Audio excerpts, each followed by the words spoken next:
You know what? Even though Ukraine and Russia are the ones fighting, this isn't really just a Ukraine-Russia war, it's actually a West versus anti-West war. Ukraine and Russia just happen to be where the battleground is. When Russia's plan for a quick victory fell apart, they started pulling in allies to restore their leadership and power. And on the other side, NATO is coming together to stand up against the Russian threat. Russia, China, and North Korea, who were often dismissed as having different dreams despite being in the same bed compared to the West, are now getting really close as they rebuild their relationships. Russia and China used to have this pretty loose relationship before 2000, but in February 2022, when Russia invaded Ukraine, they formed this no-limits partnership. China's being careful. They're avoiding direct involvement, like sending weapons to Russia, so they don't get hit with Western sanctions themselves. But at the same time, they're keeping their relationship with Russia by refusing to join in on those sanctions. For example, when the UN Security Council tried to condemn Russia's annexation of Ukrainian territories in 2022, China abstained from voting, basically putting the brakes on the West's efforts.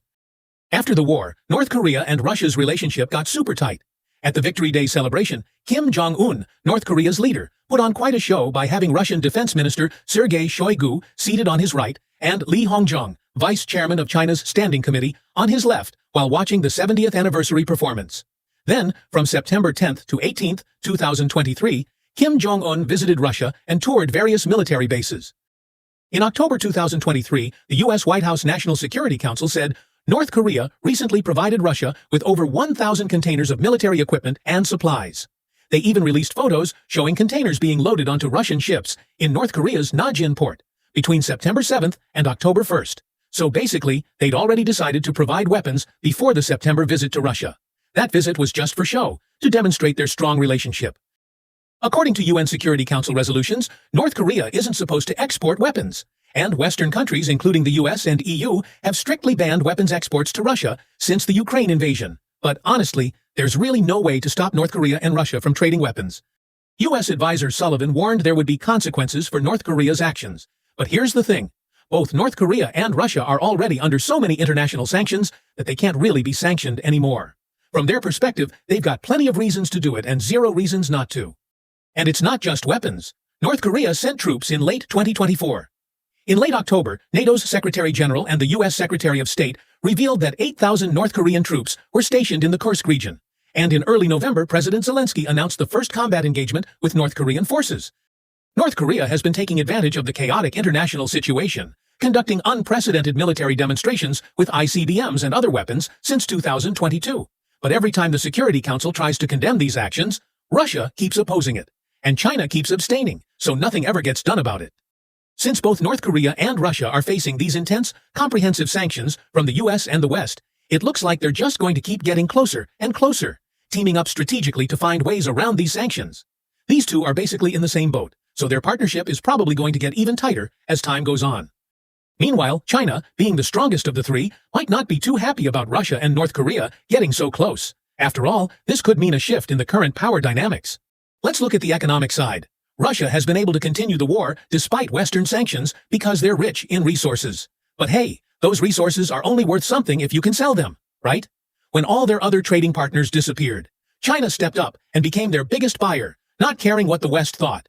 While China isn't directly supporting the war, without China, Russia's ability to continue the war would be practically zero. The reason Putin visited China just 9 days after starting his 5th term was because Russia's economic dependence on China had grown even stronger after the Ukraine war. However, by rebuilding ties with North Korea, Russia has managed to reduce its dependence on China somewhat. The same goes for North Korea. China used to be their only option for earning foreign currency, but now they've got Russia as another option.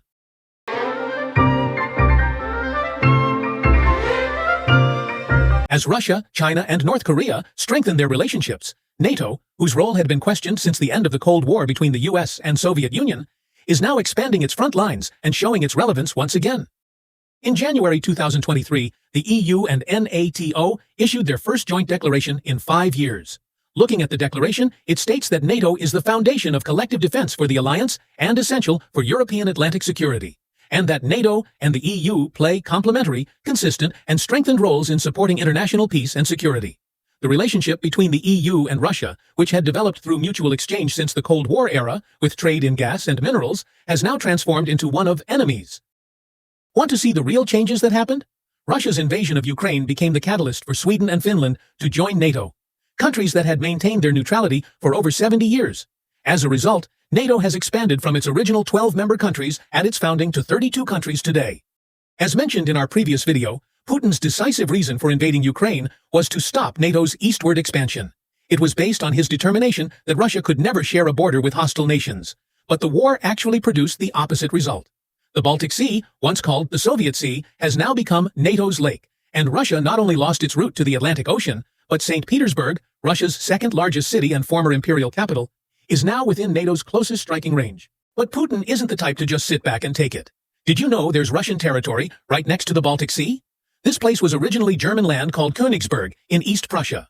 After World War II ended in 1945 during the Potsdam Conference, the Allied powers divided up the territories, and this area was assigned to the Soviet Union, getting renamed to Kaliningrad. Later, when the Soviet Union lost the Cold War, the Baltic states, Estonia, Latvia, and Lithuania, gained independence, but Kaliningrad stayed as Russian territory, and it's still serving as an important military base in Russia's special strategic region. Doesn't this situation remind you of what's happening with another country in the current war? Yeah, that's right. It's exactly like Ukraine's situation with the Crimean Peninsula. To get from Russia to Kaliningrad, they only have the Suwalki Gap, a 65-kilometer corridor starting from their ally Belarus and crossing through Lithuania and Poland's borders. But with NATO's expansion, they could easily block even this route. And none of the Baltic states, Estonia, Latvia, and Lithuania, or Poland, are exactly friendly with Russia. The situation with Kaliningrad being surrounded by NATO was enough to make Putin worry about losing territory. In response, he revived and expanded previously disbanded military organizations, visited his ally Belarus to speed up their union state process, and started planning to occupy the Suwalki Gap connecting Kaliningrad and Belarus. Then in May 2024, the Russian government claimed that the current borders were inaccurately determined based on 20th century surveys and don't match the borders set by the Soviet Union in 1985. And then they posted an executive order on the government website about arbitrarily incorporating the inland waters near Baltijsk and Zelenogradsk in Kaliningrad into their territory, basically changing the Baltic Sea borders. In other words, while they're protecting their territory, they're trying to swallow up the neighboring areas too. If Russia gets control of the Suwalki Gap, the Baltic states would be essentially surrounded by Russia. If Putin gets his hands on them, he could not only expand his territory, but also claim control over the Baltic Sea. This is how the Ukraine war could spread to Northern Europe. Feeling the serious threat, the Baltic states started calling for measures like conscription and special defense taxes to strengthen European countries' defense capabilities. And in February 2025, 34 years after gaining independence from the Soviet Union, they completely separated their power systems from Russia's grid and joined the EU power network. The Baltic states' attempt to break away from Russia's power grid has huge geopolitical and symbolic meaning in Europe. These guys were originally importing power from Russia and Belarus, but after watching Russia invade Ukraine, they figured they might be next, you know? So they moved up their plans by a year, completely stopped importing power from Russia and Belarus, and switched to the EU power grid. Because if Russia weaponizes power resources, that could be really dangerous. Just imagine not being able to play games on your phone or watch YouTube because there's no electricity. Pretty horrible, right?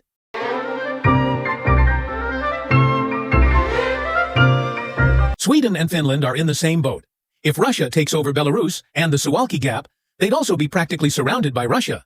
That's why they keep increasing their military spending. The EU is actively working to bring neighboring countries, including Eastern European developing nations, into the anti-Russian front through their enlargement policy. In 2022, they granted EU candidate status to Ukraine and Moldova, started membership talks with Albania and North Macedonia, expanding eastward. Even Switzerland, once the poster child for neutrality, joined in on some of the sanctions against Russia, adding to the pressure. And on February 24, 2024, at the G7 virtual summit held in Kyiv, Ukraine, the Western nations showed their unity and unwavering commitment to supporting Ukraine.